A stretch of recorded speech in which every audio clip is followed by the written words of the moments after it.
Hey everyone, David Cook. So we're here in Huntley. Here's our pond. Last year we had issues with stupid duckweed, and we've been doing raking and different things, but we're still having it back. And we've had people out. Biggest thing we have to worry about is the biological load. Hey, there's our baby egrets up there. Sorry, squirrel moment. So aside from raking, getting this stuff out, so one of the things we're gonna order is that phosphate binder to stick in here and still start raking up the leaves. And then someone said just go ahead and do an aerator. We tried doing like a fountain. I couldn't quite get it to work. So we're gonna try an aerator on here. And then the other thing we're gonna do is we gotta get out the duckweed. So we skim it. We got a couple skimmers. We're using hand skimming. So I'm gonna try something different. I tried this a couple years ago, last year.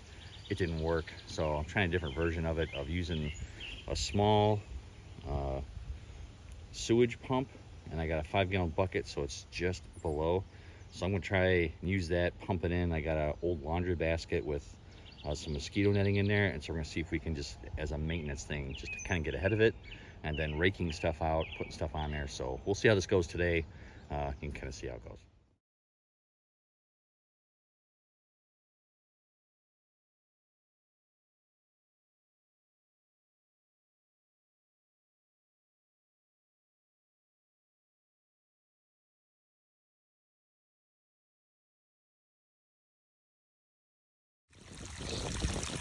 All right, finally got this thing situated, kinda. I'm just using some netting. I can't remember where I got this from, but it was leftover from something. So I just used a leftover laundry basket. And then this hose, I got it at Menards. And I got a piece of PVC on here with a hose clamp on. So this has been running for about 15 minutes now. So that's how much duckweed is pulled. And even with the duckweed, I think I was online. I think it's called millweed or something like that. It's like duckweed, but it's not. But it's really, really tiny stuff. And you kind of see coming out, it's really small. So to get it through a screen like this, it's not gonna happen. But if I can get all the duckweed and the big duckweed out, the big weeds out, for me that would be a win. And then I'll just use the grass, because the grass itself is collecting a lot of this, and I'll just become its own filtration, and it'll just keep building up a filtration as we go. So we're gonna let this go for a while, and we'll see how this goes. But it's really, I'm surprised it's pulling better than the last time I tried this. It didn't work this well. And again, I just got a 5-gallon bucket in there. You can kind of see if we zoom in. You can see it's still pulling. And I used a regular net to get some of the bigger stuff off. There was some like big clumps of leaves and just nasty stuff. But you can see, I mean, it's pulling, because I took these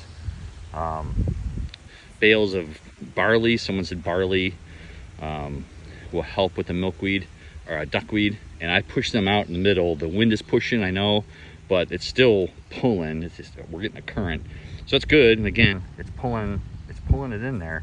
So we'll see.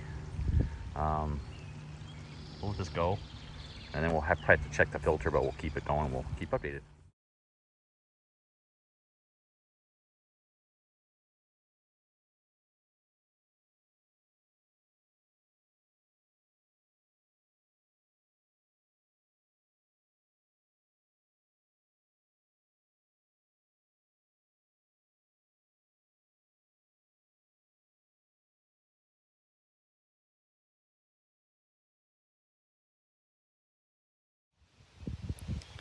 Well, hello everybody. It is towards the end of the day, and I am tired. I've been raking kind of the leaves on the end, scooping duckweed and that Watermeal or whatever the other one is off the side of the pond. This morning, pretty much from there over was all green, and I just kind of got ticked off and trying to figure out a way to go about this, and there really isn't like a good, I guess, skimming type thing for duckweed out there. So I jerry-rigged one.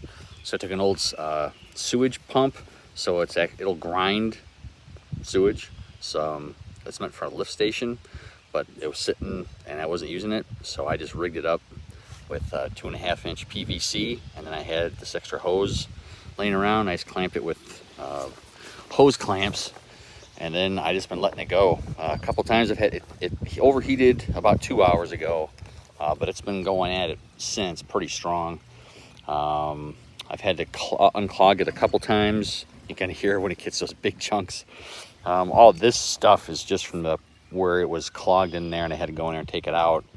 But it's been getting a pretty good flow for the past about hour and a half now. More of the heavy stuff is gone. So now it's just that, is it Watermeal? I think it is. And then the duckweed. The duckweed's definitely been reduced a lot. So I pumped it out, and then I couldn't really think of a good way to do this. So I had this extra screening laying around. So I just took this extra screen that I had and used an old laundry basket, stuck it in a laundry basket, and then you can see how much duckweed. It's caked. There's a lot of duckweed. And then when I was raking out all the leaves, I was raking them to the side. That's almost about 8.5 inches as far as deep, as far as like a leaf dam. And it's just been, I just started raking leaves all the way over there. So between that end to that end, you can't tell, but it's almost a foot in some places where the leaf is built up, and it's created a dam and a filter at the same time. The water's going back in the pond clean. I think some of that, the smaller stuff, so you can see it floating there. You can see how small that stuff is. So it's really almost impossible to filter out. But I wanted to kind of get a handle on it today. It's a nice day out. So this is kind of what we're left with. I'll probably leave this on for another hour or so, and then I'll be done. And then the biggest thing now is, I know Aquascape and the pond guy, they got some really good information on it. Biggest thing is we know we have a phosphate overload because of excess material. No one's done anything to the pond. We just moved in end of last year. It's summer of 23. We moved in October of 22. So nothing was done at the pond. There was a huge tree that was down over there. We've been taking that out. And then limbs, we've been taking them out as we go. And then we bought one of those rakes, and we've been raking. We take it up, put it in our pond, not pond. We were putting a compost. We decided to put it in some garden beds that we're going to do. So we're putting them in the bottom of garden beds for just beneficial mulch and compost, and it should do really good with the garden, we hope. So this is today's effort. I've been scooping with skimmers. It's such a lot of work to get this out of there. So I wanted to get, it had a huge bloom the last 2 days, so I really wanted to get the bulk of this out. And then that phosphate binder, I think it's called, we're getting that, and then an aerator. I tried using just a pump over top, like a fountain, and it made it worse. This morning, almost the whole half the pond, over half it was just completely green. I turned the pump off. It actually reduced how much green. I don't know why, but I don't know if it was just churning it up. I'm not exactly sure. But the aeration, I know we have to do that too. So that's kind of where we're at so far. Very happy with how this turned out so far for the day. And then I know we got this little stuff at the end, but it's kind of making its way out. So I figured another couple hours, and if the wind picks up, which the wind has been our friend here in the last about an hour and a half. So if the wind picks up, it should carry this and give us a little bit more of an eddy to get more of the stuff out of there. So that's what we did for our duckweed.